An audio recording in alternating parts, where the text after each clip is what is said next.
Welcome to the What Now podcast, where we document our journey through chiropractic. Our goal is to give you, the new chiropractor, our firsthand experience in running a principled, cash-based practice right out of school.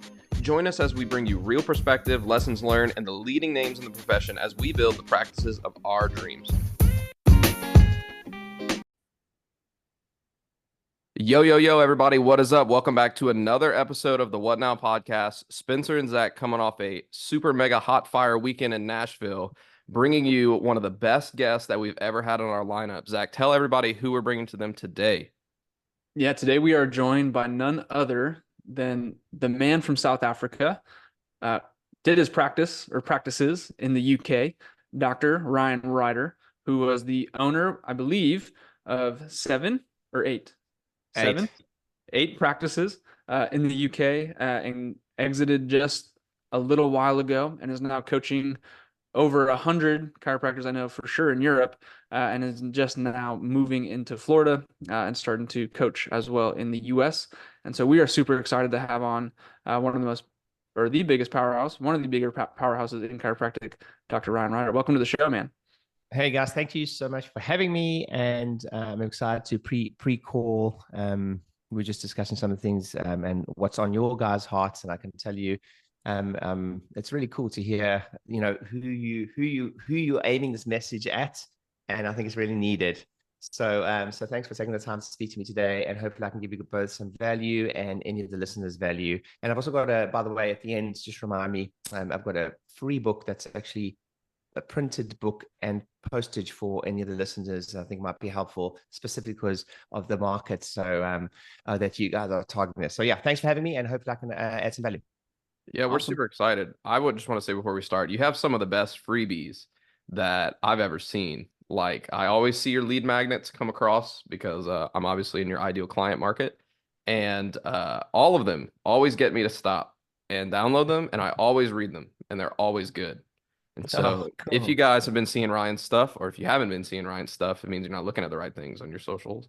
They're really good. So download his lead magnets, his freebies. If you don't know what they are, you definitely need to be downloading them. But Ryan, give everyone, and myself included, a quick synopsis of kind of how you got to where you are today, now Floridian from South Africa. Kind of piece together your journey for us. No, yeah. I'm just kidding. As much time as you need. I like it. I like it that you called me a Floridian. That's great. So, guys, I mean, the truth is, come from a simple background in South Africa. My parents were entrepreneurs. Just had, like most, good old-fashioned, if you will, business people trying to make a living, and had failures and successes. And I grew up in an entrepreneurial household with all those things. And then I decided I didn't know what I was going to do. Played a lot of sports. I wasn't really that focused on academics. I've never been diagnosed dyslexic, but if you know me well enough, you certainly know I am dyslexic. So I really struggled at school. I actually talk a lot about this. Actually, I'm really enjoying talking about this because I heard Damon John say the other day, I don't know if you know this, but 8 out of the 12 sharks are dyslexic. Oh, wow. And statistically, actually, I've read a great article on this. And like you actually have a better chance of being successful in business if you are dyslexic. And I'm just really enjoying talking about that a lot recently. Maybe to cure my own psychosis and challenges we all have as business owners about it. And then through that, I was like, oh my goodness, what I'm going to do? I went to observe a chiropractor. I quite literally, hand on heart, I've never been to see a chiropractor. I walked in, and I think the story might be helpful for the audience that you have, but I walked in and I just saw the chiropractor, came from a chiropractic family. He was just chatting to people, and it just looked like a bit of a party in there.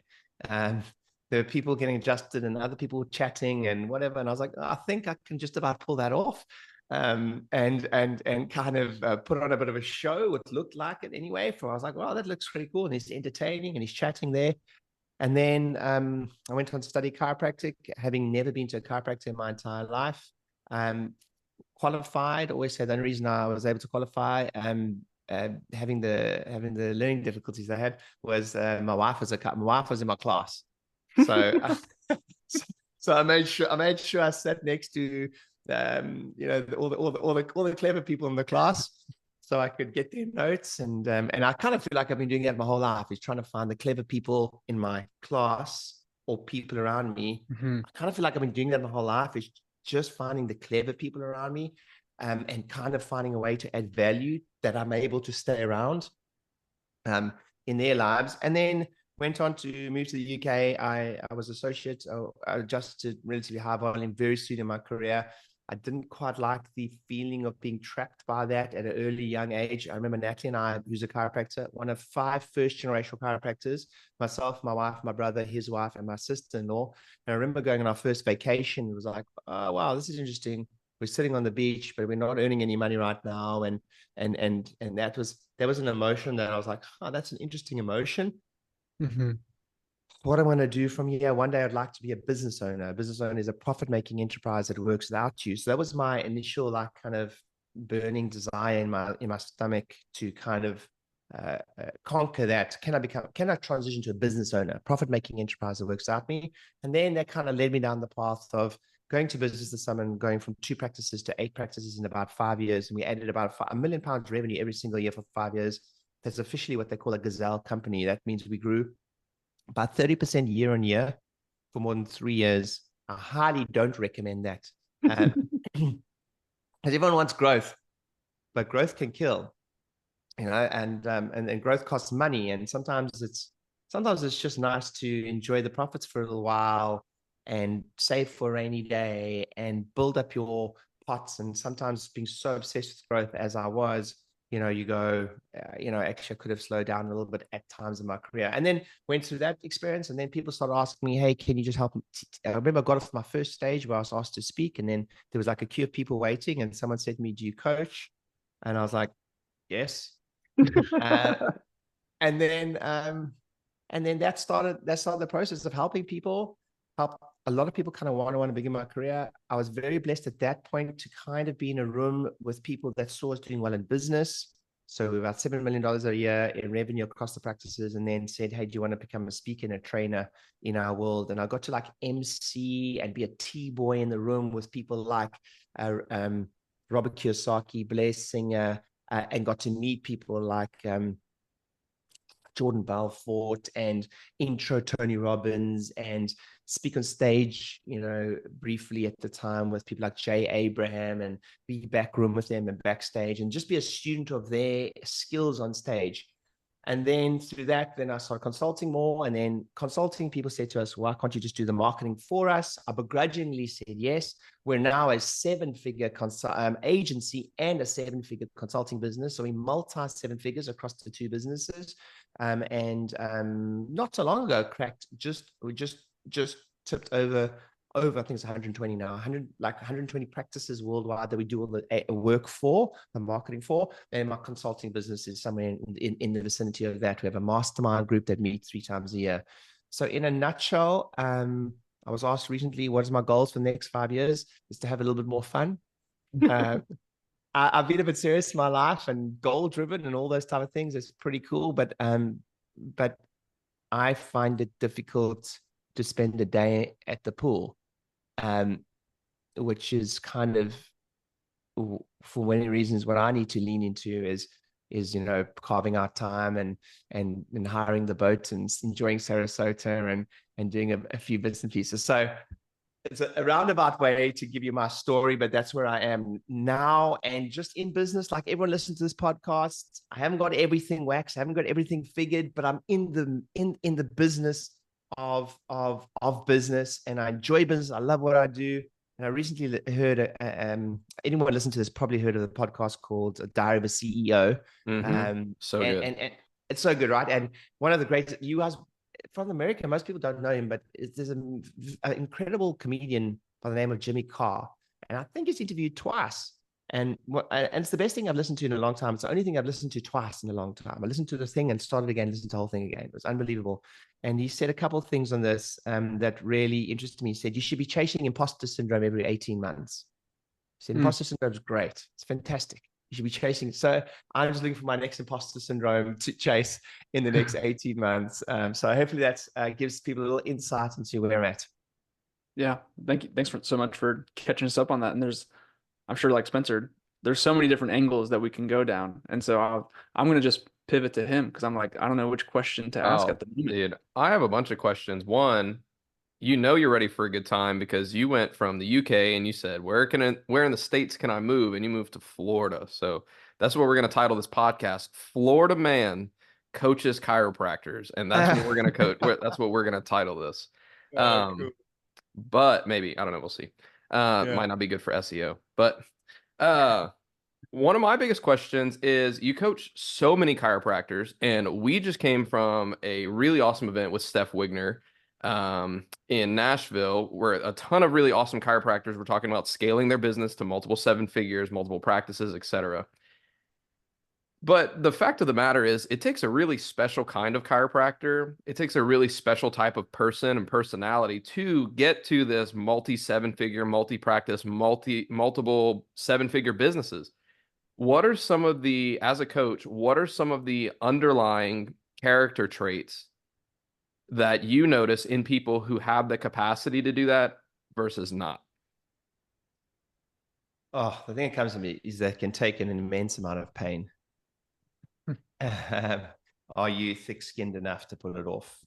And actually, I had someone ask me the other day, with my background, they said to Spencer, they said to me, so I presume you specialize in helping people scale. And I said, actually, I would probably rather say I specialize in helping people be happy, because I strongly believe that most people shouldn't do it. Strongly, hand on heart, believe that most people shouldn't scale practices and or associates.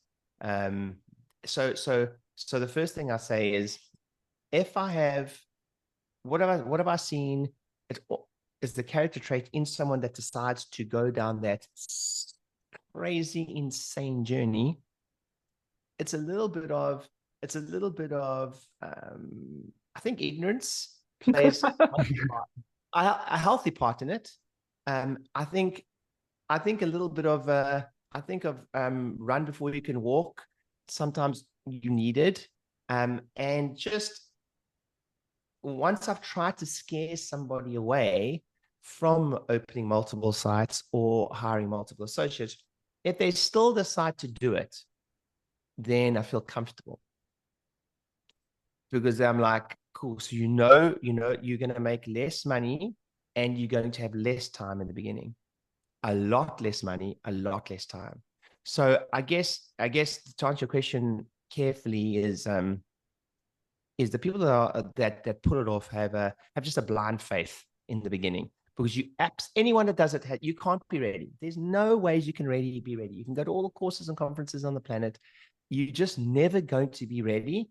So that's my overarching thing. It's just the gung-ho, I'm going for it. But if they have the blessing of being tried to be persuaded out of it before they do it, and they still do it, I know they will pull it off, because they know there's a lot, like they sufficiently scared. And the founder of Dell said, only the paranoid survive. And he's right. Only the paranoid do survive. So a healthy paranoia with a healthy ignorance, with a healthy gung-ho attitude is kind of what you need, with the ability to, can you handle the pain involved with scaling? That's great. That's really good. I think especially in our space, we hear all the time of like, yeah, just go for it. And there's not a lot of that, kind of counter side of like, well, what could go wrong, or what does it take? And so I think it's always good to hear both sides, where you do hear some people say it's easier to build the second practice than it is the first. And then you hear from other people, it's like, that was the worst decision I ever made. But with that said, growing one practice, if we wanted to focus on that, what are some tactics, but then also some mindsets that you see the successful practitioners do on a regular basis?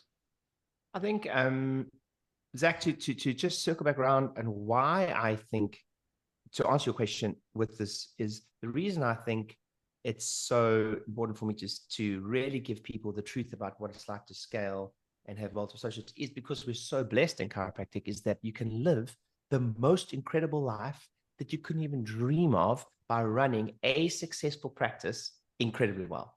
I think that's the real reason for me going to people then saying, hey, like, are you sure you want to do this? Because wow, it's a cool journey, and I wouldn't have changed anything for the world, and I learned so much, and I wouldn't be where I am today. But because of what you just said, like, we want to help people with like grow a successful single practice. That's the reason I'm so big in saying to people, are you sure?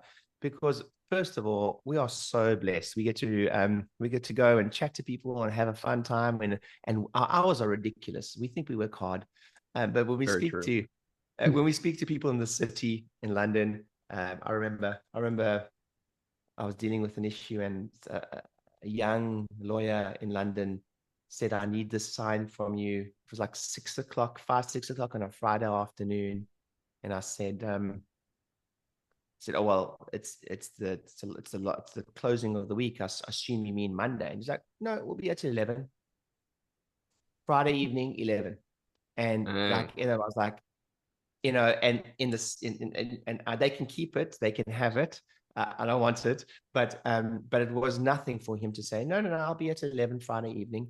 And I worked with him many, many evenings till 11 o'clock at night, sitting in the office so I think we forget what an amazing lifestyle, what amazing earning we can have. And then especially from a family perspective, that we get to have some afternoons, and we get to have, most of us, when you have kids and stuff like that, actually don't work Saturdays and stuff. So we're very blessed. So that's the first thing I say. And then from a startup, there's no one thing. There's no ways I can put it in a nutshell for you, Zach or Spencer. But what I can say is I've always taken people through a startup. There's a couple little things that I've said to people. If you're going to start up a practice, like, people come to all the time, like, hey, what's the most important thing for me to do to start this practice? And I've got a couple little things that I always say to them. There are things to shoot for. They might be big, hairy, audacious goals, but I don't know if that's appropriate to look at now. Well, before I do that, let me answer the question. The number one thing that you need to be successful is to keep showing up. I see you guys showing up like champs. So you were there this weekend. You're on a podcast now, essentially learning. You were hanging around. By the way, I'm such a huge Dr. Lise Rigney fan. Mm-hmm. Yep. I think what she's doing with particularly young chiropractors is special. I think that group is special. So you've got some good people you hang around. So hang around with good people is the number one rule. And here's how you know you're in a good group. If the group is able to tell you about and laugh about their failures, that's probably the most important thing. I really think the sage from the stage telling you about everything that he does that's awesome is terrible advice. I think if you look behind the curtain, he's had tons of failures, and if he's not telling you about them, you're missing the magic. The magic of, you're not going to believe how stupid I was. I'd sent these postcards out and they didn't even have a telephone number. I'm idiot. Like that stuff, because he's done it. Trust me, if he's successful, he's done it. So I think that's what's really important about when you're talking about Dr. Lise Rigney. She's in the game, growing practices, and she can sit up there and go, oh my gosh, this was hard. And oh my gosh, this is difficult. And oh my gosh, we're struggling with this. And oh my gosh, you can tell someone to pay your associate this, but trust me, I'm looking at the books and I don't think you can afford to pay your associates this. So that's really important from a continued success is hang around with good people, and then and then whatever you want me to help you with from here. If you need that checklist, I can go through that now with you quickly. But that's how to answer your question, Zach. No, that's great. That's great. And I think, for the listeners, I've been working with Ryan for 6-ish months now, about half a year. And I know from going to several masterminds now, and the second time I went to it, I was like, are we really doing this again for the second time? Is the proven process, right? And speaking of Elise, I know she's also a big fan of traction and not SEO, but EOS. EOS. Yep. And so with you, multiple practices now, multiple businesses, what has EOS done for you? And can you describe it without going too deep into that, why that's such an effective thing for young docs to be doing? Yeah, I can't when you give a speaker an opportunity to speak, he never shuts up. But hopefully that's helpful. I think I won't talk to EOS specifically because actually my background is I'm a real student of this game, and Zach will know this. I really study this stuff. So some of my first people that I got, it's business is business is business. And pretty much, I don't say this to cast a shadow on EOS or any of those systems. They're fantastic systems, but it's all the same stuff. So for example, I'll take a Vern Harnish wrote a book called Mastering the Rockefeller Habits. That's essentially EOS. Like, before someone comes after me legally, it's just my opinion. It's very similar stuff. So typically, I'm going to go through it now with you, Zach, whether it's Vern Harnish, Dan Sullivan, Gino Wickman, Napoleon Hill wrote Laws of Success book. How many years ago? The laws, and like in it, you got the how to divide your money every single month, and then that was repurposed. And I'm not saying directly from that, but what I have learned from it is that all those great management books talk about a few things. One of them is you need core values. Another one is you need a weekly meeting cadence. Another one is you need a quarterly meeting cadence. Another one is you need a 2-page business plan, some form of 1-page or 2-page business plan. And I've kind of summarized it in those, if you can pull off a good weekly meeting with a good scorecard or measurement, you can pull off a quarterly meeting with a good 2-page business plan, you're in the right space, which means that you will work out the challenges that you need to work out in business through those tools if you're doing it. And most people right now listen to this podcast just missed over with disinterest and wanted to die with boredom. But business is boring. Successful business is boring. A successful business is boring. And if you're able to do those things, so that's what those strategies did for me, was they protected me from myself. And before anyone goes, I don't really like meetings, just to be clear, no one hates meetings more than me. Trust me. I've got ADHD, dyslexia, and all those things, but my opinions of it are irrelevant. Nobody likes closing down their business for a day to work on the next 90 days for an entire day. When I can barely concentrate for like 45 minutes, now I've got to sit there for a whole day. Nobody likes that. But my opinions of it are irrelevant because I always finish a full day quarterly going, how did I possibly think I was going to do this without that? So that's what it did for me, Zach, was it really protected me from myself. Because left to my own device, I absolutely would not do weekly meetings, and I absolutely would not do quarterly meetings because I love marketing and sales. So that's what it really did for me, was it's the thing that's helped really give my business a solid base. That's super good.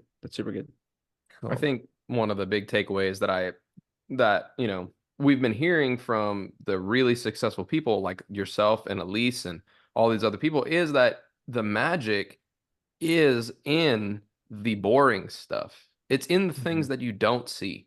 And really, like, I have a friend who's a really good magician. He's been on Penn and Teller quite a bit, and I've been following his thing. And he's unlike a lot of magicians because he actually shows how he sets his trick up on his social media, which is crazy. So he's like, he gives away all of his secrets, which I also think is a really great key characteristic of a lot of successful business owners, is that they also don't gatekeep. Right? Because if what you have really works, everybody knows it. It's all principle, just like you were saying with all of the books. All of these really successful management books have key principles that are common themes. And one of the common themes I think that's great between the three of us is that we all married the person that we sat next to in chiropractic school because they were way smarter than us. And, there we go. Success leaves clues. I didn't actually know that. That's really interesting. Yeah. So I just got married to the person that took all my notes in school, and Zach is about to. And so that makes me feel really good about myself. I wish I sat next to Morgan. That's one thing, not that I regret, but we sat on opposite sides of the room. So I just, you were still admiring. Admired from afar. But the traction was just so magnetic. Yes, very. That's exactly it. But Ryan, so I wanted to kind of dive more into, those are like really good tactics, right? But what are some of the mindsets that have to change to be able to effectively implement those tactics in a good practice owner? Because I'm sure that the Ryan that's sitting virtually across from us today is not the same Ryan that started chiropractic school or his business or any of those things. So, what are some of the mindset developments, especially from the male perspective, that you would challenge some of our listeners with? Oh, like I just think it's so important for everyone to remember that I keep on telling people this. I'm just like you. I'm just in the game. I'm in business. I love business. So yeah, business is we do not talk about it enough. It's super hard. Business is super hard. Emotionally and mentally, it's hard. So I think just understanding you absolutely you're gonna mess up. That's another thing. You're definitely going to mess up. Um, your ability to look stupid in public is super important for you to continue to drive forward. I think ego is. I'll give you an example. I think ego is really bad for business, but we've all got it, so we have to watch out for that. Like for me, having built, so we built the largest group of practices in Europe. I then went and built the largest consulting group in chiropractic that Europe's and UK has ever seen. I then went and built the largest agency that the UK and Europe has ever seen in chiropractic. And I say this more from and I hate that and that sucks. It really sucks that that's the case. It really sucks. And then because I'd rather be a small fish in a big pond. I'd rather, and in some ways, that's been a lot of my disease has been that. It's like I've gone through that process and I've grown certain mentors and things like that around me. But what's very cool about coming to the United States was I get this opportunity again to, I now have, whether it's 200 people in the room at my next event in the UK, I'm come to the US, and you're really humbled because people don't know who I am. And then you're back in the room with 20 people and Zach's seeing it. He's seeing it, like the first event was like 5 people. And the next one was like 10, 15 people. And the next one was like, what was it? I think 50 and thing. 50. And then we've got Les Brown in Atlanta coming up. And I don't know, we may have 100 in that room. But I've been to the process. But I'll tell you what, Spencer, Zach, it was really hard to come here to the States and be in a room of 4 or 5 people again when I was used to the ego of having, and I think chiropractic and marketing is like it. You're going to talk about chasing imposter syndrome. It's like you're going to have a new marketing strategy. It could be a social media strategy. It could be Instagram. It could be TikTok. And you're going to feel like an absolute beginner in that, like in that thing. And then you're going to feel like a loser and you don't know what you're doing and you suck. And like, I think that's really healthy to keep on chasing that thing that you feel like that you really suck at. So, so there are these secrets. I would say the overarching thing I'll tell you, I've got a couple of sayings, I guess, that come to mind. Number one, nobody's coming to save you. No coach, no mentor, no blueprint, no strategy, no agency. Nobody is coming to save you. I have multiple coaches. Having said that, I have 3 or 4 coaches that I have coached with for over 5 years, one-on-one. I have agencies that I'm an agency, and I still work with agencies. I still work with those people, but I do not come from a perspective that any of them are going to save me. Right. So no one's going to save me. I think that's number one key. And another thing is we all kind of know there's red flags in our business we're ignoring. And the red flag that you're currently ignoring, if you listen to this podcast right now, it's a financial red flag.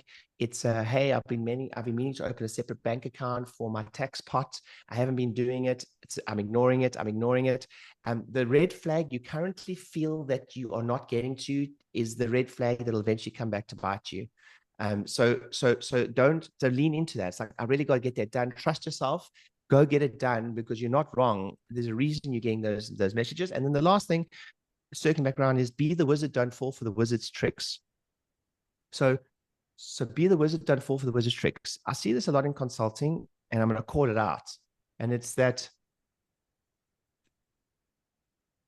the wizard may get you to believe that. I've heard people from stage stands many times, like, hey, how many of you are tired of doing screenings, for example? Like, there's no one that's listening to this that wants to go stand at Costco all day. Nobody. There's nobody, right? And then they might sell you a product or a service that helps you not stand at Costco while still standing at Costco themselves once a month. Mm-hmm. So be the wizard, don't fall for the wizard's tricks. Everything works. Everything works. Everything works. There's no such thing as Facebook doesn't work. Facebook works. It just might not work like in your area like it works in other areas. We might have to change strategy, but it works. So we have to find a way for it to work. Instagram works. Screenings work. Newsletters work. Postcards work. The guy that's telling you don't waste your time with newspaper ads is also the guy that probably has a newspaper ad that goes out once a month, in my experience. Hand on heart, like hand on heart. And I know this firsthand from hanging around with people in the green room where I got off stage and I was like, hey, like almost apologetic. And I was like, I know you don't believe in, like, let's say screenings. And then they'll be correct me and they'll be like, no, I just teach people how to do a talk in a company. So my program is how to do talks in companies, but I do a screening once a month or once a week or once a thing. So be the wizard, don't fall for the wizard's tricks is especially in the beginning of your career, you've got to do everything. You really have to do everything as much as you can. So that's what I'd leave you with is kind of those little 3 tips. Is nobody's coming to save you. The red flag you're currently ignoring will eventually come back to bite you.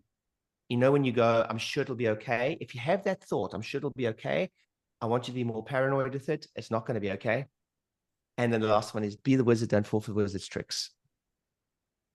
Really good, really good. And I have heard those quite a few times now. But I enjoyed every time. That's why I was excited to have you on.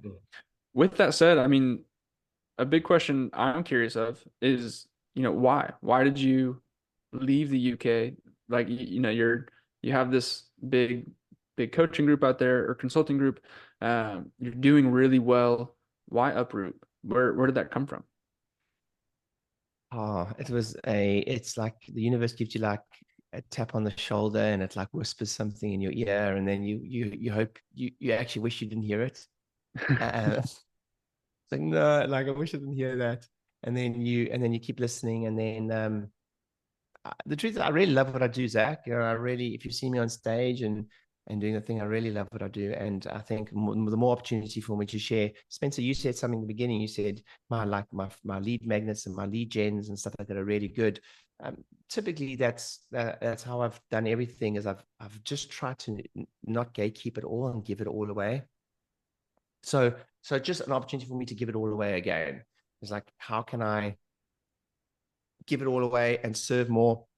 And there's more people to serve you. And then I think from a family perspective, if you've got kids listening to this, and my kids are 4 and 6. I think if we were going to make a move and enjoy it, we have a 5-year journey here. I actually don't think who knows where you're going to be in 5 years time. So it's like it's a 5-year journey, but it's not a 2 or 3 year journey. It's a 5-year journey. And after living I come from South Africa originally, so living some nice weather was a motivation. We spend most of our afternoons in the pool now, which has been fun. And then I love to speak and share. So just opportunity even to do this. I mean, now it's 12 o'clock here Eastern, but I mean already, in the UK it's 6 o'clock. It's bedtime. It's bath time. It's food for the kids. So it's difficult for me to connect with my US customers when my time difference was extreme, and I'm kind of in the middle of my customers now between the West Coast and UK. So I'm 3 hours from the West Coast, and then I'm 5 hours from the UK. So Florida's kind of slap bang in the middle. So there was a business element to it and a family element to it, and then just hey, I'm turning 40 this year, 39, and it's like the lovely thing about consulting and speaking and training is if you look at most speakers in training, if you look at most of the guys that are big in chiropractic, how old are they? They're all in their 50s and 60s. Yeah. And that's just more to speak to the point of I can do this thing till I'm till and I've got no plans to stop, and I might go into other niches and things like that. So just to be closer to my audience, really, Zach, was the biggest thing. And then live in some good weather. I think that's so awesome. And I think that I kind of want to give some perspective to your accomplishment. Like you said, you're turning 40 this year. What age did you start your first practice? 26. Yeah. So when you really say you never know where you're going to be in 5 years, you actually never know. Like, did 26-year-old Ryan really say, like, I'm going to have the biggest consulting practice No. and agency in the UK before I'm 40? Oh, I'm going to answer this kind of weird. I actually said, I was like, if you actually asked me, I probably would have believed that I was, there's probably like a completely naive self-belief. that's that's like that part of me was but I didn't know I'd be doing this full time. But what I do think this, I think you can achieve anything in 5 years. If we look at like how long did it probably, if we look, I don't know the stats on this, but from the time of Elon Musk thinking about launching a spacecraft into orbit and to him doing it, couldn't be much longer than 5 years. You know what I mean? It could have been 7 or 8, but you can do, you can literally achieve, like anyone listening to this right now is like, oh, where am I going to be? You can literally achieve almost anything in 5 years, like anything. Yeah. So that's one of the things. But from that perspective, yeah, you just don't know where you're going to be, and then also you don't know, a lot of your challenges, Spencer, lead you down a path that you didn't know was going to come, and you can't see the blessing in the moment.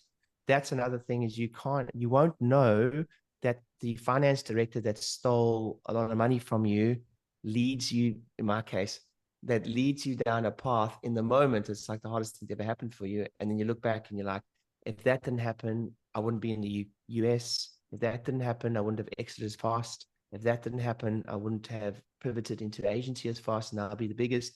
If that didn't happen, I wouldn't have had as much time to dedicate towards serving people. If I never fainted on stage twice as a teenager, um, I probably wouldn't have. I don't know if you know that, Spencer. I So don't. no, so like I probably speak more than just about. I'm probably make more money in this niche, particularly, than just about anyone I know from public speaking. And I fainted on stage twice when I was 18. If that didn't happen in front of 1,000 boys at an all boys school, so you know what that's like. Yeah. So kids would walk past me in the corridor, and my nickname was narcolepsy at school. So but if that didn't happen, I definitely wouldn't have been as motivated, Zach or Spencer, to overcome the fear of public speaking. And it's like that fear, or that like thing that I sucked at, became the thing I so wanted to conquer. And Les Brown says, you don't teach the thing you're best at. You teach the thing you most want to become. So I think in many ways, I just am a desperate business owner who desperately wants to be better. Like, I've taken two businesses. I've taken probably, if I look at the separate practices, north of 5 to 10 businesses to 7 figures. And I've taken two businesses to multi 7 figures. Right. But I'm not all that impressed by that, because I look at the other guys out there who have done. And so I'm just like, okay, next. I don't try to drink my own Kool-Aid, if you will, from that perspective. So anyway, I think that's the way I'd answer that. You just don't know where you're going to be in 5 years' time. And your challenges within the 5 years will often redirect you and make you go a different route. And they were put in your life to give you the blessing in the future. I mean, the Bible talks about it all the time. You cannot see the blessing, like the Lord works in mysterious ways. Yeah. So I'd answer that way. I think Yeah, it's crazy, like when you bring up Elon Musk, dude. When we were on our honeymoon, we were sitting, is the very first night ever. And this is how I knew like a big shift was about to happen in my life for some reason. And this was just 2 weeks ago. And so I don't know what's about to happen. But we were sitting at dinner the first night and we said, this is the start of our new life together. We're married. What do you think is possible? And like almost on cue when we say that, there's the SpaceX satellite that passes over, and I've never seen this before because in Texas you can't see this. It literally looks like, I was like, this might be it. This might be where everything ends. We're getting invaded. This is today. Like aliens are real. This is legitimately, I'm getting abducted. Like there's no way that this is a thing. But when you say like Elon Musk, like, he launches that in 5 years, like this is the most amazing thing that I've ever seen in my life. This massive satellite, like moving across space, like at lightning speed. It's so fast.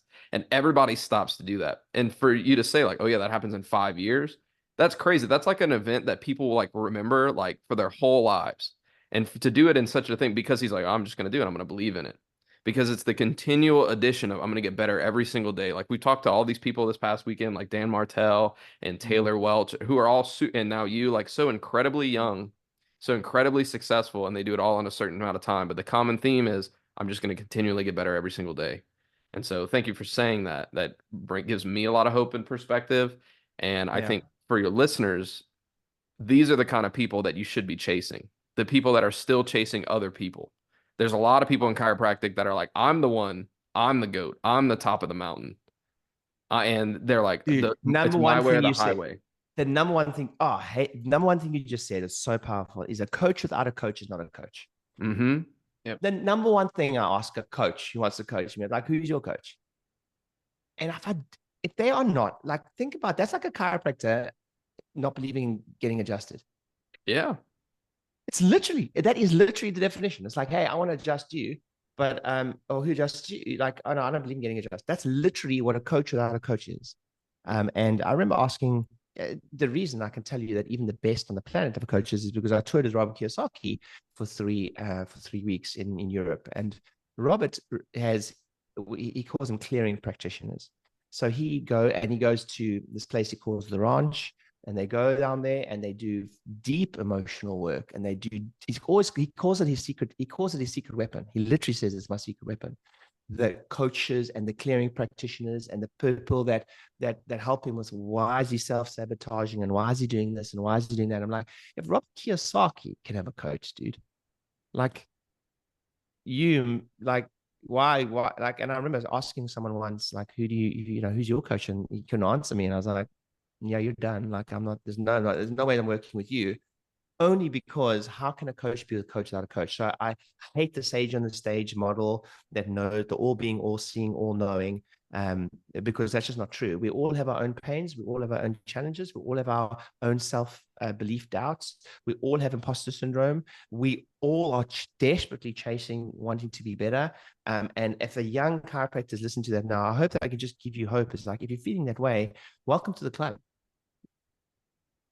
Like, if you think you haven't got it all put together, dude, I've taken multiple businesses to multi-seven figures, and I feel the same as you. I swear, I feel the same as you. There's no, like, we just jumped off just before this, we just jumped off so we do our weekly meetings for 2 hours. Okay, so our weekly meetings, my team at 2 hours.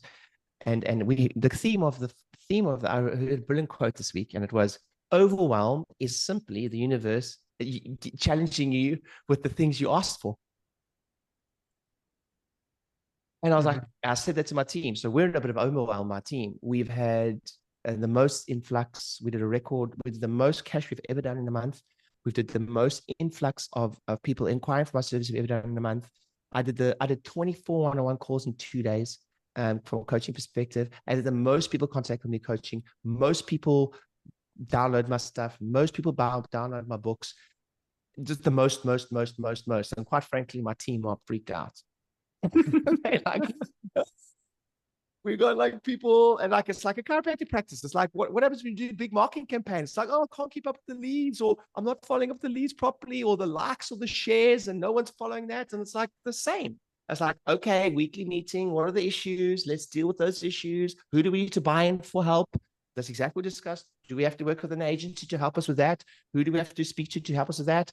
Like the to-dos from the meeting, where put out an ad for a extra social media manager, put out an ad for an extra videographer to chop up. And now we aim for more content every single day. And it was like, oh, so at multiple seven figures, it's still that, oh shit, what do I do now? So that's what I want everyone to hear. But if you don't put yourself in the gift of the meeting to sort the challenge out, you're in trouble. Right. So I love that you said that, Spencer. It's so true. It's like, who are you following that, and who are they following, and who are they humbled by, and who are they hanging out that's bigger than them? Because it's important. If a coach doesn't have a coach, they're not a coach. So they're just a salesman. Yeah. Yeah, because they literally are telling you that how incongruent. It's literally, hey, I want you to coach with me, but I'm not prepared to pay for coaching. Yep. It's literally what they're saying, My number one thing is I need to spend more money on coaching than anyone I asked to coach with me at all times in my life. It's my number one rule. is Yeah, that as was long as I'm spending more money on coaching and consulting in my life, it's easy for me to sell a program for $30,000 a year because I spend way more than that. Way more than that. You don't even want to know how much I spend. Some months. Some months. So, but it helps. It's the thing. It's like when I say to chiropractors, if you struggle, if there's a chiropractor listening to this right now that's struggling to sell, I'll normally ask them, do you spend on your health what you ask people to spend on their health with you? So if you're selling a $2.5 grand care plan, when have you ever dropped $2.5 grand on health, just health upfront? And it's a tough question it's tough. I'm not like, it's like, oh, maybe I haven't done that. But I promise you, the feeling of speaking to someone about investing $2.5 grand or $3 grand or $5 grand upfront for health, when you've done it, there is just a different feeling when you're like, here's what I've done, here's what I've invested. And it could be in supplements, nutrition, whatever you believe in, but I'm a big believer in that is one of the ways to get rid of the fear of selling is actually do what you ask the other people to spend on you. Have you spent that? Yeah, yeah. amen. I mean, I think that I was think some of one the best advice Spencer and I both got in school as students. I feel like as students we're typically like, oh, I'm just gonna get free care for my intern or like whatever. But someone was like, well, you got to get over selling at some point. So as a student, go and pay for care. And it was like, ooh, I don't have a lot of money as a student, but it quickly, at least from a sales standpoint, made it much easier the first couple months into practice of being like, well, I've paid for this, so I feel congruent in the sense of paying for that as well. Or Yeah, asking. and I'm speaking to converted on this call. I mean, Zach, couldn't have been easy to fork out the investment to fly, hotels, my coaching, my agency. Couldn't have been easy within the first few months of practicing. Really, it Mhm. couldn't have been easy. It was a tough decision. So speaking converted, this is the people on this podcast, hosting this podcast, are great role models. Spencer, you show up to. I always see on Facebook, dude. You show up to everything wherever you can, and it says a lot. If you're listening to this, you're following some really good people who are in the trenches with you, just trying to deal with business like we all are.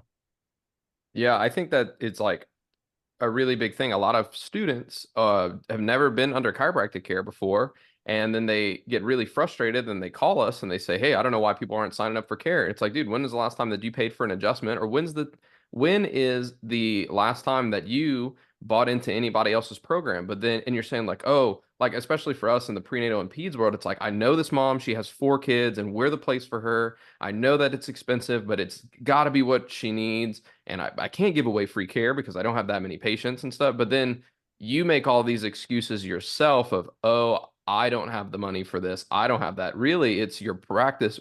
Like you said, we're a reflection. Our businesses are a reflection of us. And so when we have these people that don't sign up for our care, don't value our care, don't show up consistently on time, like that's why I started tipping more than the recommended amount at restaurants, is because I want Yeah. people to value me and my services and continue. And that's why I'm a repeat customer at these businesses. That's why I Yeah, yeah. support the small businesses in my community, is because that's what I want people to do for me. Like your life is going to go where your money goes as well. And the money, like, I love how you said that. And it's just very humbling to hear someone at your level say, hey, the principles are all the same, no matter what level you're on, right? It's just how much volume do you do it? And if you get a coach with someone, it's humbling to be in a slightly submissive relationship at that point. And I'll tell you 2 stories that really helped me with this.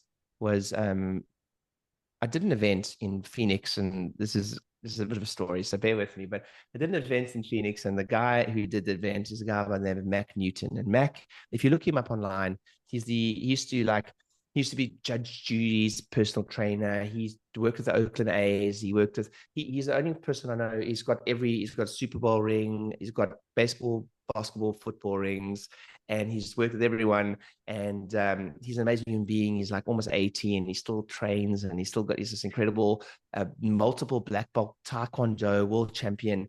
And I'm at this 3-day event called the Ultimate Personal Development Program with like Rob Kiyosaki, Blair Singer group, and the guy hosting the event is one of my greatest mentors from a speaking perspective. He's a guy by the name of Blair Singer, and we go to this event and we all train with Mac every day in a hot room. Okay. and it's like a sauna type room, and you go and you train, and everyone walks in the room and everyone sits on the floor. And Blair, who's in his 70s, walks in the room with us, and he sits on the floor and he takes out his pen and paper. And he normally lectures you for like 20 minutes beforehand, like gives you personal development stuff. It's amazing. And there he's taking notes, dude. And I remember like going to Blair, and I said, Blair, dude, I have to, like, it's your event. He's like helping you with the event, and you in the room taking notes of this. Like, you must, how many times have you, he's been training with Mac for like 20 years. How many times have you heard Mac? He's like, but he said, Ryan, what you have to realize, in the presence of a master at something, I am totally submissive. And the word submissive was like, I was like, it's like a trigger word, you know? I'm like, he's like, in that, I'm totally submissive. Like, I'm, you know, if he's so good at what he does that I'm there. And he's in his 70s and he's saying that. And I started CrossFit recently, and I played junior national water polo. I can hold my own in the gym back in the day. I don't gym that much now, but I do gym a bit. But you know, I played international sport at a junior level, and then you go to CrossFit and you feel like the most. I don't know if you guys have done CrossFit. It's the most humbling thing. The guy starts speaking in the front, and you're like, "What the hell are you talking about? I don't know what an AMRAP is, and a what is this, and an RX, and a this, and I'm like, and I said to the guy, "No, like I'll be fine," you know. And you could quickly see I didn't know what I was talking about. You could quickly see I didn't know what I was doing. And the guy came and said, "Dude, you need fundamentals." He actually used the word fundamentals. He's like, "You need fundamentals." And I'm like, "No, I'm fine," you know. So we finished the session. He's like, "You really do." And I went home to my wife, and it was even that going, "Yep, you're right. I'm in your hands. Tell me where to be. Tell me what to do. I'll do the 6 sessions. I have to go right back down to basics after being like almost an international sportsman. I have to go, here's how to do a push-up." That's one of the sessions. That's one of the lessons, is how to do a push-up. And believe me, every part of my body wants to go, "Are you not teaching me how to do a push-up?" But I learned something, dude. Like, I learned something. I learned something about, like, hey, I wasn't locking my arms correctly. And then I just enjoyed this. I'm enjoying sessions more and more and more. And I'm like, I'm loving the sessions. I'm going to go to a session after this. And I'm like a humble beginner again in a space that I thought I was quite advanced. You know, and to put my ego aside and just listen, that's hard. I almost swore, kind of did, but that's hard, you know. So I thought I'd tell you guys a story about being totally submissive in the presence of a master or someone that's trying to help you. Because if you're constantly pushing back with your ideas, this is what I hear a lot. I hear a lot in coaching. It's like, "Hey, Ryan, but I like, that doesn't feel right." Nothing new feels right the first time you do it. And do you remember the first time you kissed someone? It felt freaking weird. Nothing about it felt weird. And then you practiced and you started to enjoy it a little. And then you did that as like a thing that you wanted to do. So whenever someone says to me, when I ask someone to go from 2 across to 5 across, you know, in an adjustment set, and they say, "Well, it felt weird." No, like, of course it felt weird. Like, it's the first time you're doing it, you know? So I just want to talk to that, being submissive in the presence of someone that you think can help you, and not always meeting it with your ideas, because you wouldn't be in that space. And you can brainstorm. If you have a good coach, by the way, brainstorming is really good, until you realize they're right. That I heard Dave Ramsey say that once. You know, the guy, the founder of, you know, Dave Ramsey? Not Dave Ramsey. Sorry, the founder of Bulletproof Coffee. Oh yeah, I got Dave it. Asprey. Yeah, Asprey. He said, "My job is to argue with my board until I realize they're right." And it's like, argue with the coach until you realize they're right, in a humbling way, you know. Anyway, so hope that was helpful for someone listening, speaking to that being coachable point. Yeah, that was super. And I love the fact that you like kind of related back to sports, because this is my driving here, kind of thinking about what I was going to ask you on this podcast. My one question is, or like something for you to talk about is, can you talk to the like importance of physical fitness? Because what another thing that has come up recently is that these, especially men who are super successful, they're all fit. Like we saw Dan Martell this weekend. He is shredded to the bone. Like, yeah. and he's super wealthy. And all of these people, can you talk to about the importance of like physical fitness in your success and in business for people? Because No, you're a I really can't. fit guy. No, I can't. No, I can't talk about it. I tell you, I'm kidding. I think it's an important point to mention, but I will give you the counter to that. If you look at, and if you quickly look at Dan Martell's Instagram page, you'll see there was a time where he was fat and out of shape. Yep. And if you quickly look at, I'm friends with some amazing 50 to 6-year-olds that honestly, I look at their photos and I'm like, dude, get to gym. Good. Like they shame me into getting to gym. Like Dr. Paul Reed. I think you guys have Oh, interviewed before. dude, he's a Yeah. beast. And Paul is just everything about that guy's pure. Yep. Strong Christian. He's got a great marriage. He's got a great business. He's a great guy. And Paul is like a real inspiration for me for especially physical fitness, and the way he lives his life and all those type of things. So I think if you get willpower is overrated. I'll talk about physical fitness. Willpower is overrated, meaning you absolutely, your environment is so much stronger than willpower.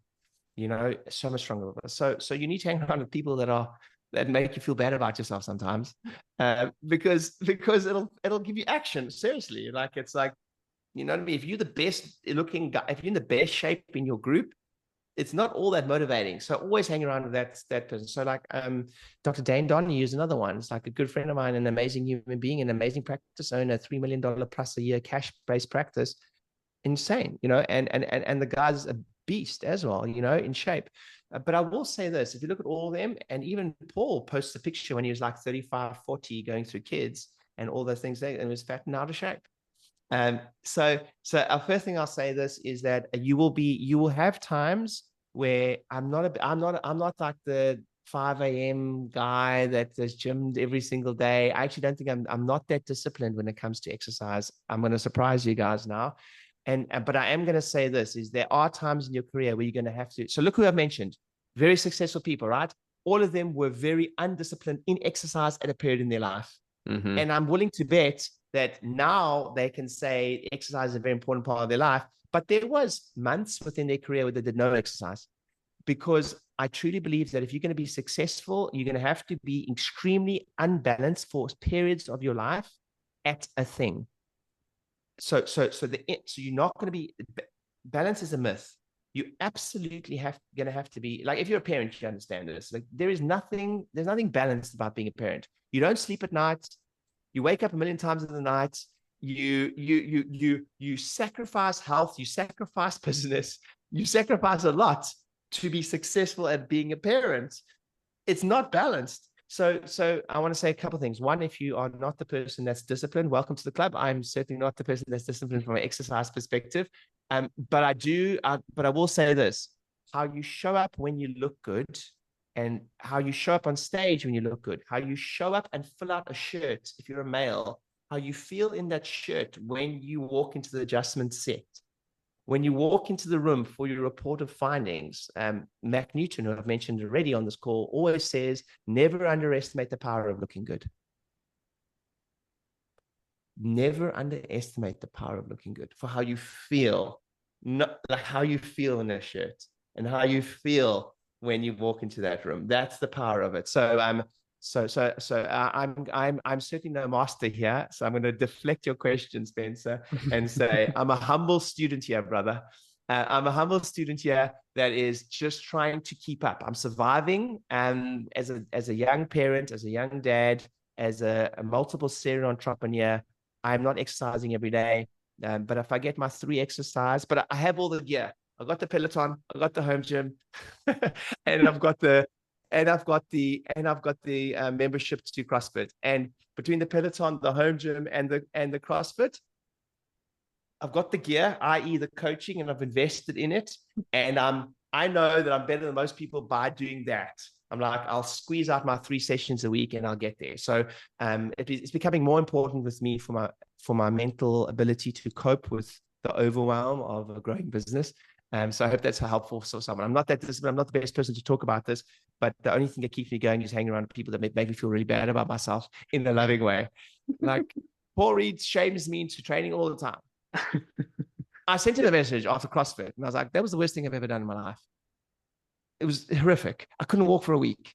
I think we did 80 squats in the first session I did. I was like, why in the world did you encourage me to do that? That was terrible.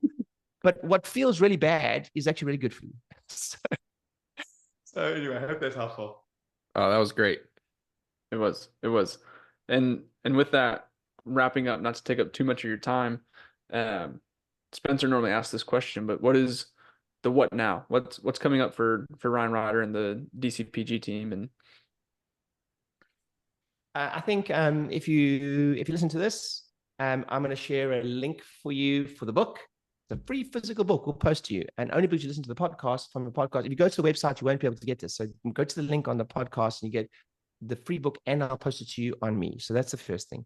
The next thing I would say is I've got loads of events coming up. One day, I'm not sure when this is going to be released, but I've got a one-day marketing crash course in Orlando, and then I've got Les Brown in Atlanta, a mastermind for that. And I think to see Les Brown in person is a special opportunity that one day you'll look back at and go, wow, I got to be in a room with Les Brown, who's a legend of the personal development space. And then other than that, what now, what next for Ryan is just continue to be better at coaching, at serving people, at finding a way to make a bigger impact in people's practices, and solve all the challenges that the listeners to this are also trying to solve. How to get better at marketing, how to get better at sales, how to get better at authority, how to get better at running and managing a team. I am a real estate investor, so I enjoy that space of continue to build passive income and work on that. So that's next for me. It's just how do I serve more people, help more people. And if you listen to this podcast and I can help in any way, I encourage you to follow me on my socials and send me a personal message. I will personally respond. If you send me a message, if there's anything I can do for your help or something you learned from me, it's always so cool to hear the feedback. And if I'm making any difference in your life, so it means the world to me if you send me a message and say, hey, that was really cool, or hey, that was really dumb. I don't mind. But either way, sending me a message will mean the world to me. So that's what's next and what's now. Nice. Awesome. So tell everybody where we can get this book. Oh, got it. It's I'll tell you what, I'll post it in the actually I'll read it out to you, but I'm scared that people won't be able to we'll post it in the show links too. Yeah, I'll put drop it in Give me the 1 chat. second. I'll read it out anyway, because I think it's healthy to do. It's a good discipline to do. So let me read it out to you now. It is. If you go to dcpracticegrowth.com/book, dcpracticegrowth.com/book, and that'll be the link for podcast listeners. And then thanks, Zach, for allowing me to come on course. Spencer, thank you so much for reaching out and giving me an opportunity to share. And I think you guys are awesome. I think it's so cool what you're doing, and hopefully we've helped some people just take one step closer to having an amazing life, amazing practice, and serving more people. Nice. Awesome, Ryan. Well, thank you so much for being on the What Now podcast, and thank you guys for so much for listening. We'll see y'all next time. Peace. Thanks so much for listening to this episode of the What Now podcast. If you took something valuable away, feel free to share it with a friend, post it on your socials, or give us a 5-star review. We'll see y'all next time. Peace.